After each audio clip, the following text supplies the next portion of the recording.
오늘 본문 말씀을 통해서 우리가 함께 살펴보려는 말씀은 예수님을 따르니라 라는 제목으로 우리가 함께 말씀을 살펴보려고 합니다. 오늘 말씀 11절 하반절에 보면 모든 것을 버려두고 예수를 따르니라. 어떻게 이렇게 예수님을 따를 수 있을까? 모든 것을 버려두고 라는 말은 지금까지 베드로나 요한이나 야고보가 따랐던 것들을 다 버리고 라는 말입니다. 지금까지 베드로가 따랐던 것, 추구했던 것, 가지고자 했었던 것, 잡고자 했던 것, 뭐 이런 것들이 있지 않았겠어요? 그런 것들을 다 버렸다. 어떻게 그게 가능할까요? 여러분, 포기한다라는 것은요, 포기할 수 있는 게 있습니다. 그런데 포기할 수 없는 것을 포기하는 것은 불가능하죠. 오늘 베드로가 모든 것을 버렸다라는 것은 포기가 불가능한 것을 말합니다. 포기할 수 없는 것인데 그것을 포기했다, 버렸다라는 겁니다. 그리고 예수를 따르니라. 여러분, 이것이 가능할까? 오늘 본문은 이것을 말씀하고 있습니다. 어떻게 이것이 가능할 수 있을까라는 걸 우리에게 말씀해 주는 그런 본문입니다. 오늘 말씀 통해서 우리가 살펴보는 것은 베드로가 예수님의 말씀에 의지해서 고기를 많이 잡게 되는 그런 본문입니다. 여러분들 잘 아시는 본문이시니까 뭐 자세하게 많은 설명은 하진 않겠습니다. 대략적으로 우리가 설명하면 지금 베드로는요, 밤새도록 고기를 잡았는데 한 마리도 잡지 못한 그런 상황이었습니다. 베드로가 말한 것처럼 5절에 밤이 새도록 수고하였으되 잡은 것이 없지만은 이라고 말한 것을 보면 베드로는 단 한 마리도 잡은 것이 없는 허탕을 친 그런 밤샘 작업이 끝나고 오늘 말씀처럼 2절에 보면 다 읽질 않았는데요, 배에서 나와서 그물을 씻고 있습니다. 이젠 뭐 날이 밝았고 고기 잡는 것은 끝났고, 밤에 고기를 보통 잡는데 이 밤이 새도록 고기를 잡았지만 한 마리도 잡지 못하고 집에 가서 이젠 피곤한 몸을 눕고 좀 쉬어야 될 상황이 온 거죠. 그래서 그물을 지금 씻고 있는 겁니다. 그물을 씻고 들어가서 이제 자야 되죠.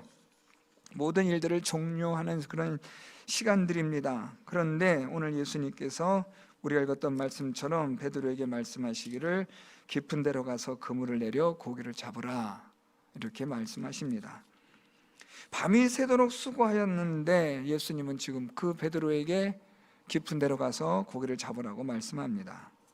그물을 씻고 있는 것을 뻔히 보시면서 예수님은 왜 이런 말씀을 하셨을까? 여러분, 이런 질문들, 의문들은 가질 필요가 있죠. 지금 그물을 씻고 있다라는 말은 뭐 고기를 잡아본 경험이 없는 사람이라 할지라도 일이 다 끝났구나라는 것을 직감할 수 있는 상황인데요, 예수님은 그런 베드로에게 깊은 데로 가서 고기를 잡으라고 말씀합니다. 또 우리 예수님은 이들이 고기를 밤새도록 잡았지만 잡지 못한 것도 다 알고 계신 하나님이시니까, 그러니까 결국 오늘 예수님의 이 말씀, 깊은 데로 가서 고기를 잡으라는 말씀은 사실 좀 앞뒤가 안 맞는 말씀입니다. 모든 것을 다 했지만 고기를 잡지 못한 사람들, 밤이 새도록 수고했지만 잡은 것이 없는 사람들, 그래서 이제 그물을 씻고 집으로 가려는 사람들에게 예수께서 말씀하신 내용이 무엇이냐면 깊은 데로 가서 그물을 내려 고기를 잡으라고 말씀하시는 거예요. 여러분, 갈릴리 호수까지 깊은 데로 가려면 배를 또 한참 저어 가야 합니다. 이 그물을 씻는 곳까지 나왔으니까 오늘 예수님께서 또 말씀을 가르치시는 것을 보면 지금 거의 뭐 이제 걸어서 왔다 갔다 할 정도의 물 깊이니까요, 거기서 이 호수 중앙까지 나가려면 꽤 가야 합니다.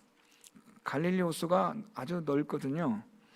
그러니까 지금 오늘 예수님께서 깊은 데로 가라는 것은 거의 갈릴리 호수 한가운데까지 배를 저어 가야 하고 그물을 씻었던 그물을 다시 내려야 하는데, 문제는 뭐냐? 지금은 다 날이 밝아서 고기를 잡을 수 없는 상황이라는 겁니다. 다시 말하면 예수님 말씀에 절대적으로 순종할 수 없는 불가능한 상황, 그런데 이런 상황에서 예수님께서는 그물을 내려 고기를 잡으라고 말도 안 되는 말씀을 하시는 그런 내용이 오늘 본문의 시작을 이루고 있습니다. 왜 예수님은 이런 말도 안 되는 말씀을 하셨을까? 이런 질문을 우리가 하는 것이 유익합니다. 왜 예수님은 모든 상황을 다 아심에도 불구하고 고기를 잡으라고 하실까? 잡지 못한 것 다 아시는데, 잡을 수도 없는 상황이라는 것 아시는데, 오늘 말씀을 여러분 가만히 살펴보면 결국 예수님께서 이렇게 하신 의도와 목적은 다름 아니라 하나님을 경험하게 하시는 거죠. 여러분, 아까 처음 말씀드렸던 질문입니다. 어떻게 모든 것을 다 버려두고 예수님을 따를 수 있을까요? 불가능합니다. 절대로 우리는 그렇게 할 수 없습니다. 그런데 단 예외가 있습니다. 하나님을 경험하면 모든 것을 버려두고 예수님을 따를 수는 있습니다. 하나님을 경험하면 말입니다. 오늘 예수께서는 지금 이 베드로와 야고보와 요한 이들이 하나님을 경험할 수 있도록 이들을 지금 깊은 데로 가서 고기를 잡으라고 말씀하시는 겁니다. 하나님을 경험한다는 것은요, 결국 하나님의 능력을 경험한다는 것인데요, 하나님이 어떤 분인가를 경험하게 되고 인식하게 되고 깨닫게 되고 알게 되어지면 모든 것을 버려두고 예수를 따를 수가 있습니다. 오늘 예수님은 이것 때문에 지금 베드로에게 깊은 데로 가서 그물을 내려 고기를 잡으라고 그렇게 말씀을 하시는 거죠. 자, 이제 우리가 조금 더 면밀하게 좀 살펴볼 필요가 있습니다. 베드로가 예수님의 이 말씀에 대해서 5절에 이렇게 말합니다. 우리들이 밤이 새도록 수고하였으되 잡은 것이 없지만은 말씀에 의지하여 내가 그물을 내리리다. 오늘 이 베드로가 말한 밤이 새도록 수고하였으되 잡은 것이 없지만은 이라는 말은 우리가 밤새도록 애썼고 수고해서 고기를 한 마리 잡지도 못했고 또 지금은 고기를 잡을 때도 아니지만 그럼에도 불구하고 라는 말입니다. 그럼에도 불구하고 지금 하나님의 말씀은, 예수님의 말씀은 상식 밖의 말씀입니다. 고기를 잡는 전문적인 사람들 입장에서 보면 말도 되지 않는 말씀을 하신 겁니다. 이해가 되지 않고 비상식적이고 비합리적이고 비논리적입니다. 우리가 생각할 때는 하나님의 말씀이요, 때로는 너무나 어처구니 없이 들릴 때가 많아요. 그럼에도 불구하고 말씀에 의지해서 순종하면 어떻게 된다는 거예요? 하나님을 경험한다는 거죠. 여러분, 우리가 성경을 통해서 다 이것이 여러분 정말 합리적이고 논리적이고 이성적이고 우리가 아는 상식과 경험에 다 맞아떨어지는 말씀들인가요? 거의 대부분 그렇지 않아요. 하나님의 능력을 여러분 우리가 보면 알겠지만 하나님의 능력은요, 우리의 이성, 우리의 상식, 우리가 지금까지 경험했던 모든 합리적인 그런 모든 것들을 다 완전히 무시하고 하나님의 능력을 일하실 때가 얼마나 많습니까? 홍해 바다를 가르신 하나님의 능력도 여러분 우리의 모든 상식을 뛰어넘잖아요. 오병이어의 그 놀라운 기적을 베푸실 때도 우리의 상식과 우리의 이성과 우리가 알고 있는 경험들이 다 무시가 되어지잖아요. 그게 바로 하나님의 능력이잖아요. 하나님의 능력은 여러분 우리의 상식이나 우리가 알고 있는 이성의 어떤 그런 지식이나 이론에 의해서 절대로 얽매이거나 구속받지 않는 것이 하나님의 능력인 줄 믿습니다. 하나님의 능력은 위대하시거든요. 하나님의 능력이 우리의 이성에 의해서 제한되어진다면 여러분 그분은 하나님이 될 수가 없죠. 하나님을 믿을 이유가 없는 거죠. 하나님이 우리의 이성이나 우리의 능력이나 경험이나 이 모든 것들을 초월하시는 전능하신 하나님이 되심으로 우리가 그분을 믿고 따르는 거죠. 오늘 여러분 하나님께서, 예수님께서 베드로에게 고기를 깊은 데로 가서 잡으라는 이 예수님의 말씀에 베드로는 이해가 안 가요. 이미 이 모든 상황은 말도 되지 않는 상황이에요. 그래서 말한 거예요. 베드로가요, 우리가 밤이 새도록 수고하였고 잡은 것이 없습니다. 그렇지만 그럼에도 불구하고 우리가 가서 그물을 내려 고기를 잡아 보겠습니다. 왜 그럴까요? 여러분 이게 중요합니다. 왜 말도 되지 않는 예수님의 말씀에 왜 순종할까요? 어떻게 여러분 우리가 어떤 사람들인데 예수님이 이런 말씀을 우리가 따를 수 있겠습니까? 순종한다는 게 여러분 이게 말이 쉽지 이게 쉬운 일이 아니잖아요. 어떻게 베드로가 이렇게 순종할 수 있을까요? 오늘 이유가 본문에 있는데요. 우리 5절 말씀 다시 볼까요? 시몬이 대답하여 이르되 선생님 우리들이 밤이 새도록 수고하였으되 잡은 것이 없지만은 말씀에 의지하여 내가 그물을 내리리이다. 저는 여기서 하나 딱 눈에 띄는 게 하나가 보이죠? 그물을 내립니다. 고기를 잡으러 가겠습니다. 왜요? 말씀에 의지해서. 이거는 여러분 여기에 딱 밑줄 긋고 돼지꼬리 땡땡하고 아주 형광색 노란 걸로 짝짝 그으셔야 돼요. 아주 중요합니다. 말씀에 의지해서 하겠다는 거예요. 베드로를 이렇게 불가능하고 말도 되지 않는 예수님의 말씀에 순종하게 하였던 이유가 무엇이냐면 말씀에 의지해서 당신 말씀 때문에 내가 갑니다. 도대체 예수님 베드로에게 무슨 말씀하셨길래요? 오늘 여러분 말씀 보세요. 4절에 깊은 데로 가서 그물 내려 고기를 잡아라, 이 말씀밖에 없잖아요. 그런데 베드로가 지금 말씀에 의지해서 내가 그물을 내리겠다, 여러분 이건 조금 뭔가 좀 앞뒤가 안 맞는 상황 같죠? 이 말은 아닌 것 같아요. 그러면 도대체 베드로는 무슨 말을 들었을까요? 여러분 우리 오늘 본문 다 읽진 않았는데요, 5장 1절부터 볼까요? 무리가 몰려와서 하나님의 말씀을 들을새 예수는 게네사렛 호숫가에 서서 호숫가에 배 두 척 있는 것을 보시니 어부들은 배에서 나와서 그물을 씻는지라 예수께서 한 배에 오르시니 그 배는 시몬의 배라. 육지에서 조금 떼기를 청하시고 앉으사 배에서 무리를 가르치시더니, 지금 예수님께서 지금 시몬의 배에 타셨고, 그리고 지금 거기서 조금 떼어, 그리고 예수님께서 말씀을 배에서 가르치셔요. 사람들이 지금 많이 몰려 있습니다. 예수님은 의도적으로 베드로의 배에 올라타셨어요. 그리고 예수님은 이 베드로의 배에 올라타셔서 조금만 떼어달라, 이 무리들로부터 조금 떨어지게 해달라. 그래서 베드로가 또 순종해요. 그리고 나서 배에서 무리를 가르치세요. 하나님 말씀을 가르치시는 거죠. 자, 그런데 베드로가 예수님께서 자기 배에 올라타셔서 무리들에게 가르치시는 예수님의 말씀을 들으면서 계속해서 집중하게 되는 거예요. 하나님의 나라의 말씀을 가르치시는 예수님 말씀을 들으면서 처음엔 베드로는 좀 시큰둥했을 거예요. 누가 뭐래? 와가지고 남의 배에 타가지고 뭐 때라 마라 이러고. 그렇죠. 어쨌든 뭐 좀 약간 상황도 좀 약간 당황스러운 상황이고 하니까 베드로가 좀 뭐 예수님 말씀대로 하지 않았겠어요? 또 많은 사람들이 몰려 있고 하니까 뭐 대단한 사람인가 보다 여길 수도 있었겠고, 또 뭐 예수님이라고 알았을 수도 있을 것이고요. 어쨌든 그렇게 했는데 예수님께서 배에서 무리를 계속 가르치시는 말씀을 들으면서 베드로가 계속해서 예수님의 말씀에 집중하기 시작했다는 거예요. 사랑하는 성도 여러분, 하나님의 말씀에 집중하고 듣기 시작하면 하나님의 말씀은요, 우리의 모든 인생을 송두리째 바꾸는 하나님의 능력의 말씀이 되는 줄 믿습니다. 베드로가 지금 그걸 경험하는 거예요. 예수께서 가르치시는 하나님 나라의 말씀을 들으면서 그물을 싣고 있던 베드로가 계속해서 그 마음에 변화가 일어나는 거예요. 하나님의 말씀을 통해서 사람의 마음에 하나님께서 일으키시는 믿음의 역사가 일어났다, 뭐 이렇게 이해하셔도 돼요.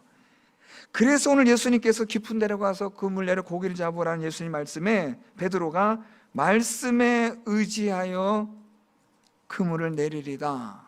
당신이 이런 하나님의 말씀을 가르치시는 분이라는 걸 내가 알기 때문에 그 당신의 말씀을 내가 믿고 내가 그렇게 하겠습니다, 그물을 내리겠습니다 라는 그런 베드로의 고백인 겁니다.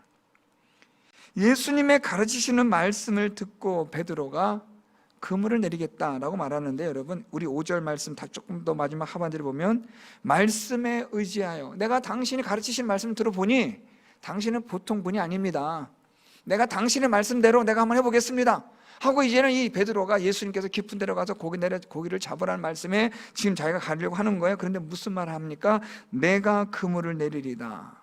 자, 여러분 여기서 이게 조금 이걸 보실 수 있는 이게 주목하실 수 있으면 좋은데요. 여기 우리가 읽은 우리 개역 우리 번역 성경은 그냥 내가 그물을 내리리다라고 돼 있지만 헬라 원문을 보면 내가라는 말이 강조 형태로 돼 있어요. 그물을 내가 내리겠습니다라는 거예요. 내가 그물을 내리겠습니다. 이 말은 내가 지금 당신이 나에게 그물을 내리라, 깊은 데로 가서 고기를 잡으라, 그물 내려 고기를 잡으라, 이 말씀에 내가 기꺼이 내가 하겠습니다. 그러니까 지금 여러분 베드로는 이미 예수님의 가르치시는 말씀에 대해서 마음에 감동을 받은 거예요. 마음에 감동을 받은 이 베드로가 예수님께서 깊은 데로 가서 그물을 내려 고기를 잡으라는 말씀에 내가 그렇게 하겠습니다. 예, 예수님 한번 해보죠. 이것은 억지로 불평하며 짜증내며 이런 게 아니라 기꺼이 자원하여 내가 당신의 말씀에 따라 내가 하겠습니다라는 자발적 순종의 그런 의지를 보여주는 표현이에요. 왜냐하면 하나님의 말씀에 의해서 베드로가 감동을 받는 거예요. 여러분 예전에 그런 책 읽어보셨죠? 칭찬은 고래를 춤추게 한다. 여러분 이 말이 뭘까요? 사람의 마음을 여러분 감동시켜야 된다는 거예요. 여러분 사람이 감동이 되면요 움직여요. 감동이 돼야 돼요. 우리가 하나님의 마음을 감동시키면 하나님의 역사와 능력이 나타나는 것처럼 하나님의 말씀이 오늘 우리를 감동시키면 우리는 행동하게 됩니다. 우리는 행동 안 해요. 안 움직입니다. 우리는 원래 악한 본성을 가지고 있기 때문에 하나님의 말씀에 따라서 우리가 막 움직이고 순종하는 자가 아닙니다. 여러분 우리 절대 안 그래요. 그런데 하나님의 말씀에 의해서 감동이 되어질 때 우리는 기꺼이 순종하는 거예요. 하나님의 말씀에 감동을 받는다. 이 말은 여러분 무슨 말이에요? 쉽게 말하면 은혜가 된다. 하나님의 말씀이 은혜가 되면 여러분 순종하는 거예요. 그렇죠? 여러분 제가 여러분에 가끔 말씀드렸지만 여러분 목사가 강단에서 성도들에게 헌금하세요, 헌금하세요, 헌금을 강조하고 한다고 해서 성도들이 그렇구나, 헌금해야 되는구나 이렇게 하나요? 절대 안 그렇습니다. 그건 말도 안 되는 이야기예요. 헌금하라고 강조하는 것은 그 자체부터 잘못된 거예요. 왜 헌금해야 되는가에 대한 그 이유를 설명해 준 것도 좋겠지만 제일 중요한 건 그게 아니에요. 하나님의 은혜를 받는 게 제일 중요한 거예요. 우리 새가족들이 오면 내가 헌금을 해야 되는데 이런 분들 계세요. 그래서 제가 그런 분들한테 제가 아주 만류합니다. 그러지 마세요. 헌금하지 마세요. 그래요. 좀 이상한 목사지만 헌금하지 마세요. 그래요. 헌금을 왜 합니까? 이유도 없이. 그렇잖아요. 그냥 해야 되나 보다 눈치 보고 눈치 게임 하는 겁니까? 예배 시간이? 아니에요. 왜 헌금을 합니까, 여러분? 하나님께 왜 우리가 시간을 드리고 물질을 왜 드립니까? 은혜가 되면 드리는 거죠. 마음의 감동의 역사가 일어나면 여러분 우리가 하나님께 다 드리고 싶은 거죠. 하나님의 은혜가 깨달아지면 다 드리고 싶지만 하나님의 은혜가 깨달아지지 않으면요 이론도 아깝죠, 여러분. 그렇잖아요. 우리를 움직이게 하는 게 뭘까요, 여러분? 감동이에요. 우리를 감동시키는 게 뭘까요? 하나님의 말씀입니다. 베드로는 예수님의 말씀을 들으면서 마음에 감동을 받는 거예요. 마음에 감동을 받은 베드로가 깊은 데로 가서 그물을 내려 고기를 잡으라. 말도 되지 않는 예수님의 말씀인데 내가 가서 하겠습니다. 아주 그냥 호기 있게 기꺼이 자원하여 그는 가는 거예요. 아니 이 베드로가 무슨 철인입니까? 무슨 로봇입니까? 밤새도록 그물 내려 고기 잡았는데 한 마리도 잡지 못하고 지금 여러분 좀 마음이 그렇지 않겠어요? 밤새도록 고기를 잡았는데 못 잡았다. 좀 사람 마음이 좀 많이 좀 다운될 거 아닙니까? 여러분 돈 벌러 나가셨는데 돈을 벌지 못했다. 여러분 가게 장사를 시작했는데 돈을 한 푼도 벌지 못했다. 그리고 그냥 끝냈다. 그럼 여러분 마음이 좀 어때요? 안 좋죠. 베드로 마음은 여러분 한번 생각해 보세요. 육신의 몸도 피곤하겠지만 마음은 더 피곤하죠. 돈을 많이 벌면 여러분 사람 마음이 덜 피곤해요. 그렇죠? 돈을 막 세니까요. 졸려도 막 돈 세는 거면 얼마나 좋아요, 여러분. 돈만 봐도 기쁘잖아요. 참. 그런데 돈이 없어요. 고기가 없어요. 몸도 피곤하고 마음은 더 피곤한 이런 베드로가 내가 가서 금을 내리겠습니다 하고 이렇게 다시 신이 나서 갈 수 있는 건 뭐냐? 마음에 감동을 받은 거예요. 사람의 마음을 이렇게 감동시킬 수 있는 건 여러분 유일하게 오직 하나, 하나님의 말씀만이 사람의 마음을 감동시킬 수 있어요. 오늘 베드로가 예수님의 말씀을 들으면서 감동이 된 거예요. 그래서 이 베드로가 깊은 데로 가서 금을 내려서 고기 잡으라 예수님 말씀에 순종하는 거예요. 이제 계속 볼까요, 여러분? 자, 그래서 했더니 6절입니다. 그렇게 하니 고기를 잡은 것이 심이 많아 그물이 찢어지는지라. 얼마나 많이 잡았는가 보세요. 7절 이에 다른 배 있는 동무들에게 손짓 따위 와서 도와달라 하니 그들이 와서 2배의 채움에 잠기게 되었더라. 놀라운 일이 일어난 거예요. 베드로가 여러분 이걸 알았을까요? 몰랐죠. 어떻게 이걸 알아요? 예수님만 아신 거죠. 이 주석하는 어느 학자는 재미있는 표현을 해요. 갈릴리 호수에 있는 모든 고기들을 예수님께서 다 모으라, 다 한 깊은 데로 모여라라고 예수님께서 말씀하셔서 이들이 물고기 따라 모였다. 저는 참 그 해석이요 너무 재밌었어요. 여러분 우리 예수님이 그런 능력이 있으실까요, 없으실까요? 당연히 있으시죠.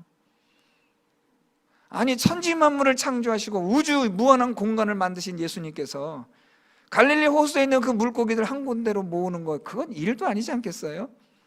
베드로가 깊은 데로 나가서 금을 내릴 때 예수님은 말씀도 하지 않으셔도 우리 예수님의 말씀이 떨어짐과 동시에 깊은 데로 가서 금을 내려 고기를 잡으라는 이 말씀과 함께 갈릴리 호수에 있던 모든 고기들이 총집합하는 거예요. 깊은 데로 야야야 다 저쪽으로 가야 돼. 영문도 모르고 모든 고기들이 와서 다 잡히는 거죠. 얼마나 여러분 신났을까요? 맞는지 틀린지 모르겠지만 갈릴리에 가면 여러분 이 베드로 피쉬라는 물고기가 있어요. 베드로가 잡았다는 물고기라고 하는데 장사 속인지 뭔지 모르겠어요. 근데 물고기가 꽤 커요. 큰 물고기인데 그런 고기들을 여러분 얼마큼 잡았는가 보면 2배의 채움에 잠길 정도로 잡았다. 이걸 여러분 베드로가 알았을까요? 몰랐죠. 베드로는 어디까지 알았느냐? 내가 저번 말씀에 따라 한번 해보고 싶다라는 감동을 받은 것까지, 은혜를 받은 것까지, 여기까지는 베드로가 알아요. 그런데 이렇게까지 될 줄은 몰랐죠. 그렇잖아요, 여러분. 하나님의 은혜에 감동을 받아서 우리가 순종하는 것까지는 우리가 알아요. 우리 마음에 감동이 있고 하나님 주신 은혜가 있어서 우리가 순종합니다. 예, 말씀에 따라 하죠. 그런데 어떤 결과가 일어날 것이라고는 우리는 모르죠. 그런데 결과를 보니까 어떤 결과였냐면 2배의 채움에 잠기게 될 정도로, 그물이 찢어질 정도로 고기를 잡은 거예요. 자, 그러니까 여러분 베드로가 어떤 마음이 들까요? 여기는 표현이 잘 안 나오는데요, 예수님께서 이런 말씀하세요. 10절에 세베대의 아들로서 시몬의 동업자인 야고보와 요한은 놀랐습니다. 예수께서 시몬에게 이르시되, 자, 예수님 무슨 말씀하신가 보세요. 무수하지 말라. 이제 후르는 네가 사람을 취하리라. 예수님 베드로에게 무슨 말씀하셨어요? 무수하지 말라. 자, 여러분 이 말씀을 거꾸로 말하면 베드로가 지금 어떤 상태라는 거예요? 무수하는 거죠. 두려운 거예요. 여러분 이게 이해가 되세요? 돈 엄청나게 벌었는데 무서워한다. 정말 이런 사람들은 돈독 오른 사람이에요. 돈에 미치면 그렇겠죠. 근데 이 베드로는 그 정도까지는 아니었어요. 고기를 엄청나게 잡고 나니까 야, 돈 많이 벌었다, 요즘 말로 대박이다, 야, 신난다가 아니라 두려운 거예요. 이분이 도대체 누구시냐.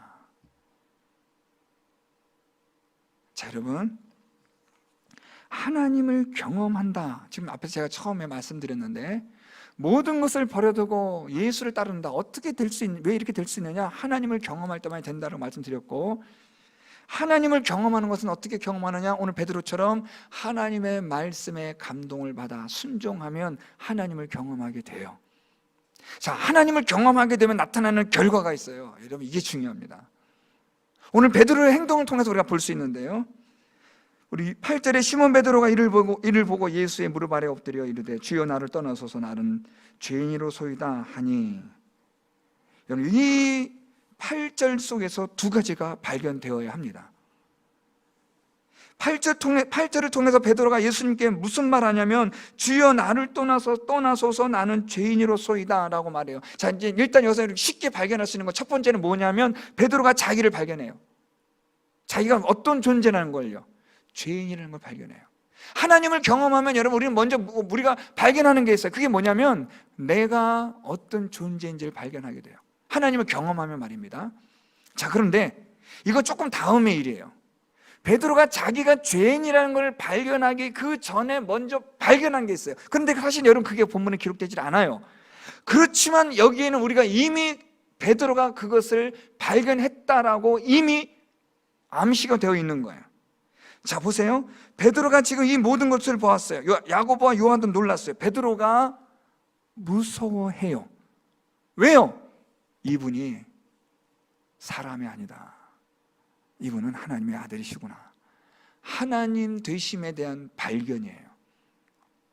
하나님이 되신다, 하나님의 아들 되신다는 것을 발견하게 되자 하나님을 경험함으로 하나님을 발견하게 되고 하나님이라는 존재를 발견하게 되자 무서워하는 거죠. 그러면서 베드로가 두 번째로 발견하는 게 무엇이냐면 자기 자신을 보는 거예요. 칼빈이 말했던 것이 맞아요. 우리는 어떻게 우리 자신을 발견하느냐? 하나님을 발견함으로 우리를 아는 거예요. 우리를 통해서 하나님 아는 게 아닙니다. 하나님이 어떤 존재인지를 알므로 우리가 어떤 존재인지를 아는 거예요.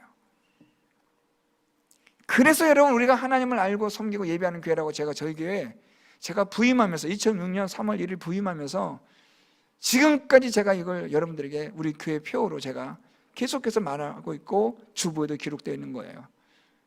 가장 중요한 게 먼저 뭐냐? 하나님을 아는 거예요. 하나님을 알면 여러분 그 다음 우리 자신을 알게 돼요. 베드로가 오늘 하나님을 경험하고 나니까요, 아, 이분이 하나님의 아들이시구나. 그러니까 베드로는 자기 자신을 보게 되는 거예요. 나는 죄인이구나. 하나님을 발견하게 되면 여러분 우리는 우리 자신이 어떤 존재인지를 보게 돼요. 거울 앞에 서면 여러분 우리는 어때요? 뭐 묻은 것도 보이고 머리가 헝클어진 것도 보이고 뭐 뒷머리가 뭐 눌린 것도 보이고 막 그러잖아요. 거울을 보지 않으면 몰라요. 우리가 어떻게 생겼는지, 어떤 모습인지, 어떻게 뭐가 묻었는지 몰라요. 그런데 거울을 통해서 우리가 어떻게 된지를 알잖아요. 좀 표현이 어떨지 모르지만 하나님을 발견해야 우리의 존재가 발견되는 거예요. 하나님을 경험하면 그래서 우리가 먼저 무엇을 발견하게 되느냐? 하나님이 어떤 분인지를 알게 되는 거죠. 베드로가 지금 하나님 말씀에, 예수님 말씀에 의지해서 순종해서 그물을 내려요. 고기를 그래서 많이 잡아요. 그랬더니 하나님을 알게 되는 거예요. 야, 이분은 하나님이시구나. 하나님을 발견하게 되고 나니까 베드로가 무엇을 말해요? 나는 죄인입니다. 두려워하는 거예요. 하나님을 발견하고 자기를 발견한 베드로가 예수님께 부탁하는 거예요. 오늘 말씀 보세요. 나를 떠나소서. 두려운 거니까요. 사도 요한이 하나님을, 예수님을 발견하면 여러분 죽은 자처럼 된다고 말하잖아요. 우리가, 이 죄인된 우리가 하나님을 발견한다는 건요, 이건 완전히 두려움의 극치예요. 거룩하신 하나님 앞에 우리가 서 있다는 건요, 두렵고 떨리는, 이건 기절하고도 또 기절할 문제죠. 이런 두려움 가운데 있는 거예요. 하나님을 발견하고 우리 자신이 어떤 존재인가를 알게 되어지는 것, 이게 어떻게 가능하냐? 하나님을 경험할 때. 하나님을 어떻게 경험하느냐? 하나님의 말씀에 감동을 받아 순종할 때. 자, 이젠 오늘 본문의 결론입니다. 그래서 예수님께서 어떻게 하셨느냐? 10절 하반절에 예수님께서 말씀합니다. 이제후로는 내가 사람을 취하리라. 오늘 예수님의 이 말씀은요, 예수님은 이 베드로를 지금 부르시는 거예요. 나를 따라오라 라는 말씀이에요. 이 말씀을 듣고 11절, 그들이 베드로를 육지대고 모든 것을 버려두고 예수를 따르니라. 간단한 말씀 같지만 간단하지 않죠, 여러분. 모든 것을 버려두고. 이게 가능할까요? 지금까지 따랐던 건데, 지금까지 붙잡고 있었던 건데, 지금까지 가지고 있었던 건데, 지금까지 손에 꼭 쥐고 있었던 건데, 이걸 버릴 수 있을까요, 여러분? 못 버리죠. 단 하나님을 경험하면 버려지게 되죠. 간단한 예를 하나 들까요, 여러분? 여러분 잘 아시는 것처럼 예수님께서 천국에 대한 비유를 말씀하시면서 밭의 감추인 보화에 대해서 말씀하세요. 마태복음 13장 44절, 보화를 발견한 자가 자기 소유를 다 팔아 밭을 사느니라. 자기 소유를 다 팔아요. 무엇을 위해서요? 그 보화를 위해서. 자, 이 말씀과 오늘 이 본문 말씀이 여러분 연결이 되십니까? 모든 것을 버려두고 예수를 따르니라. 왜요? 예수 그리스도가 최고의 가치임을 발견하게 되니까요. 그걸 깨닫게 되니까 지금까지 내가 쥐고 있었고 붙들고 있었고 잡으려고 했던 것이 아무것도 아니었다는 것이 깨달아지고 나니까 버려지는 거죠. 여러분, 이 모든 것을 버린다는 게요, 어떻게 보면 정말 간단하게 할 수 있는 문제지만 이게 간단한 문제는 아니에요. 그런데 이것이 간단해질 수 있어요. 최고의 가치를 발견하면 그래요. 최고의 가치를 발견한 사람, 오늘 베드로는 모든 것을 버리고 예수님을 따르는 거예요. 사랑하는 성도 여러분, 모든 것을 버려두고 예수님을 따르는 삶, 이것은 예수 그리스도가 최고의 가치임을 발견한 자만이 할 수 있는 거예요. 이젠 예수 그리스도를 위하여 우리의 삶의 우선순위가 바뀌는 거죠. 최고의 가치가 바뀌는 거예요. 예전에는 돈이, 예전에는 어떤 명예가 우리의 최고의 가치였다면 예수 그리스도를 발견한 순간부터 그 모든 것들은 3순위, 4순위로 밀려나는 거예요. 필요 없다는 아니에요. 필요는 해요. 그렇지만 절대 필요는 아니에요. 우리에게 있어서의 최고의 가치는 예수 그리스도가 되면 나머지 것들은 부차적인 것들이에요. 있으면 좋고 감사하고 부족하고 모자라면 그럼에도 불구하고 만족할 줄 알 수 있는, 할 수 있는 것. 오늘 여러분, 이 베드로는 그래서 모든 것들을 버릴 수가 있는 거예요. 최고의 가치를 발견하고 나니까요. 그래서 예수님을 따르는 거죠. 예수 그리스도가 최고의 가치임을 발견하게 되면 그렇다는 겁니다. 자, 여러분, 그럼 우리가 어떻게 예수님이 최고의 가치임을 우리가 발견하게 될까요? 하나님을 경험해 봐야죠. 그분이 정말 능력자이신지 경험해 보지 않고서는 이건 안 돼요. 지금 우리는 베드로를 통해서만 보는 거잖아요. 우리는 그러니까 이게 좀 객관적인 입장이에요. 이걸 이제 우리가 주관적으로 해봐야 돼요. 하나님 말씀대로 순종해서 하나님의 능력을 경험해 가지고 하나님이 정말 하나님 되심을 발견하고 나는 정말 하나님 앞에 아무것도 아닌 존재라는 사실이 깨달아질 때, 그래서 우리가 비로소 예수 그리스도가 최고의 가치임을 발견하게 되면 모든 것을 버려두고 예수만을 위하여 살아가는 존재가 될 수 있는 겁니다. 사랑하는 성도 여러분, 하나님을 경험하는 삶, 해도 그만 안 해도 그만이 아니라 하나님을 경험하면 모든 것을 버려두고 예수를 따를 수 있는 진정한 제자가 될 수 있다는 사실을 기억하시기 바랍니다. 하나님을 경험할 수 있도록 오늘도 하나님 말씀에 주의하여 집중하여 여러분 들으시고 읽으시고 묵상하십시오. 하나님 말씀에 귀를 기울이다 보면 우리의 마음이 은혜를 받고 감동이 되어지고, 그러면 이제 우리 마음에 어떤 마음이 생기냐면 한번 말씀대로 순종해 봐야겠다라는 각오가 생길 겁니다. 그래서 말씀대로 순종할 때 하나님의 능력을 경험하게 되면 이것이 바로, 이분이 바로 하나님이시구나. 그 하나님을 발견하게 되면 우리는 그분을 위해서 모든 것들을 버려두고 하나님을 위하여, 예수 그리스도를 위하여 살아가는 존재가 될 수 있는 겁니다. 하나님을 경험하는 그런 귀한 삶을 살아가는 성도 여러분들이 될 수 있기를 예수 그리스도의 이름으로 축원드립니다.